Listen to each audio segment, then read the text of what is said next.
Welcome to new TV Telugu. కూటమి పాలనలో రాయలసీమ ప్రాంతానికి అన్యాయం జరుగుతుందని వైసీపీ నేత ఏపీ మాజీ మంత్రి రోజా ఆరోపించారు.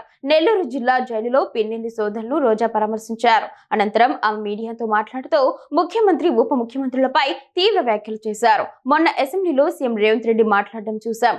రాయలసీమ ద్రోహులు ఎవరో ఆయన మాటలతోనే స్పష్టమైందని రోజా అన్నారు. సీఎం చంద్రబాబు రాయలసీమను మోసం చేస్తున్నాడని, ఓటుకు నోటు కేసులో ఆయన పార్ట్నరే చెప్తున్నాడు అని ఆగ్రహం వ్యక్తం చేశారు. రాయలసీమ అంటే ప్రాణమని చెప్పే పవన్ కళ్యాణ్ రాయలసీమకు ఇంత అన్యాయం జరుగుతుంటే ఎందుకు మౌనంగా ఉన్నారని రోజా నిలదీశారు.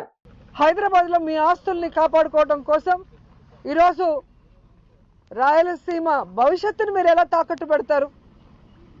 మీరు రాయలసీమకి వెన్నుపోటు పొడిచిన విషయము ఈరోజు మీ పార్ట్నర్ ఓటు నోటు కేసులో నీతో పాటు దొంగ మీ పార్ట్నరే స్వయంగా అసెంబ్లీలో ప్రకటించారు.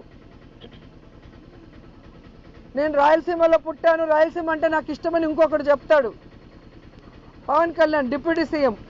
మరి ఎక్కడికి వెళ్ళావు పవన్ కళ్యాణ్? ఈరోజు రాయలసీమకు అన్యాయం జరుగుతుంటే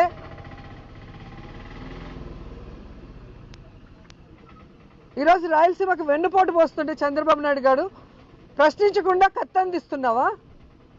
దీనికోసమైనా నువ్వు పార్టీ పెట్టింది? దీనికోసమైనా నువ్వు కూటమిలో చేరింది? దీనికోసమైనా చంద్రబాబు నాయుడిని గెలిపించింది?